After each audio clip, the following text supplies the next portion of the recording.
یہ بات ہے قرآن کی. یہ کوئی قرآن نہیں ہے، یہ محمد کا گڑا ہوا کلام ہے، جھوٹا کلام. ہماری ہر ترکیب ناکام ہو گئی. عرب کی ہر تلوار خریدی، ہر سردار کو خاموش کیا، پیسہ پانی کی طرح بہایا، لیکن جنگ خندق نے سب کچھ برباد کر دیا.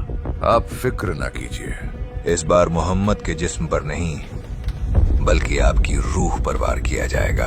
تمہارا مطلب کالے جادو کا استعمال؟ جی بالکل، بہترین خیال ہے. اب اس کے علاوہ اور کوئی راستہ بھی نہیں. یہ بات ہے اس انسان کی جس نے اللہ کے نبی پر جادو کیا. خیبر کے یہودی چاہتے ہیں کہ نبی پر جادو کیا جائے.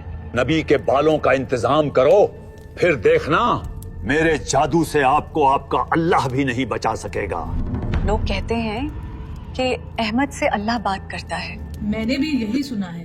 اچھا ہے، آپ کے اللہ کو بھی پتا چل جائے گا کہ میں وہ بلا ہوں جس کی پھونک انسان کو راکھ میں بدل دیتی ہے. یہ بات ہے اس سوال کی جو آج بھی ہمارے بیچ زندہ ہے.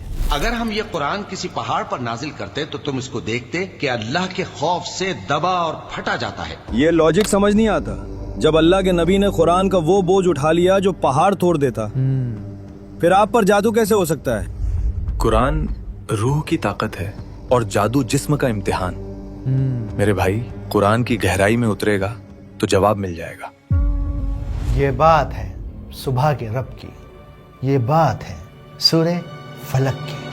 قل اعوذ برب الفلق. سورہ اخلاص یعنی قل هو اللہ احد اگر اللہ کی پہچان ہے تو سورہ فلق اوور تھنکنگ اور انزائٹی کا علاج ہے. ہم کب تک رینٹ پر رہیں سال گے؟ پروموشن مشکل لگ رہا ہے. بیٹا، اسپتال کا بل بھی ہم بھرنا کب ہے. تک رینٹ پر رہیں گے؟ یوں ہی آ جاتا ہے. اسپتال کا بل بھی بچپن سے 55 تک ہم سب نے اس سورت کو نہ جانے کتنی بار پڑھا ہے، لیکن افسوس ہم میں سے بہت تھوڑے ہیں جنہوں نے اسے سمجھا ہے. کیا ہے سورہ فلق کے نازل ہونے کے پیچھے کا واقعہ، اور یہ سورہ ہمیں ایسا کون سا لٹمس ٹیسٹ سکھاتی ہے جس سے ہم بڑی آسانی سے پتہ کر سکتے ہیں کہ کہیں جانے انجانے ہم اللہ کے بتائے راستے کی جگہ شیطان کے راستے پر تو نہیں، اور کس طرح اللہ سبحانہ و تعالیٰ کی پروٹیکشن ہونے کے باوجود بھی نبی پاک صلی اللہ علیہ وآلہ وسلم کے اوپر کالے جادو نے اپنا اثر دکھا دیا.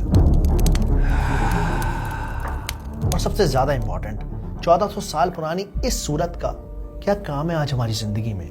ان سب سوالوں کے جواب جانیں گے اس ویڈیو میں. قل اعوذ برب الفلق من شر ما خلق ومن شر غاسق اذا وقب. اسکالرز کہتے ہیں کہ سورہ فلق مکہ کے اس دور میں نازل ہوئی جب آپ صلی اللہ علیہ وآلہ وسلم نے سورہ کافرون کو پڑھ کر مکہ کے مشرکوں کو، مکہ کے سرداروں کو صاف بتا دیا کہ اب کوئی ڈیل، اب کوئی سودے بازی نہیں ہوگی. کہہ دو کہ اے کافرو، تمہارے لیے تمہارا رستہ، میرے لیے میرا رستہ. اور اس کے بعد یہ سارے کے سارے مشرک کھلے عام آپ صلی اللہ علیہ وآلہ وسلم کی مخالفت کر رہے ہیں. ہماری تمام کوششیں ناکام کر دی محمد نے. محمد اور ان کے ماننے والوں کا حقہ پانی بند کروا دو. اب آپ کے قتل کے علاوہ کوئی اور راستہ نہیں، اور اس کے لیے ہم ہر قبیلے کے مضبوط نوجوان چن لیتے ہیں تاکہ کسی ایک پر الزام نہ آئے. لیکن جنرلی عام طور پر بہت سارے مسلمان یہ سمجھتے ہیں، یہ یقین کرتے ہیں کہ یہ سورت مدینہ میں نازل ہوئی اور اس وقت نازل ہوئی جب آپ صلی اللہ علیہ وآلہ وسلم کے اوپر جادو کیا گیا. یہ بات اصل میں 7 ہجری کی ہے. مسلمانوں کو مکہ سے مدینہ ہجرت کیے ہوئے یعنی مائیگریٹ کیے ہوئے ایک عرصہ گزر چکا تھا. جنگ بدر کی دھوپ، احد کا غم اور جنگ خندق کی مشکلیں، یہ سب گزرے کل کے قصے بن چکے تھے. صلح حدیبیہ کو ہوئے قریب 2 سال گزر چکے تھے. صلح حدیبیہ یعنی مکہ اور مدینہ کے مسلمانوں کے بیچ میں ایک ایگریمنٹ کہ بھائی اگلے 10 سال تک اب کوئی جنگ نہیں ہوگی. یا حبیب اللہ، قریش نے شرطیں منظور کر لی ہیں. انہوں نے لکھا ہے 10 سال تک نہ ہم آپ کو نقصان پہنچائیں گے نہ آپ، لیکن اگر کسی مسلمان سے کسی مکہ والے کو ایک خرونچ بھی لگ گئی تو اسی لمحے یہ معاہدہ ختم کر دیا جائے گا.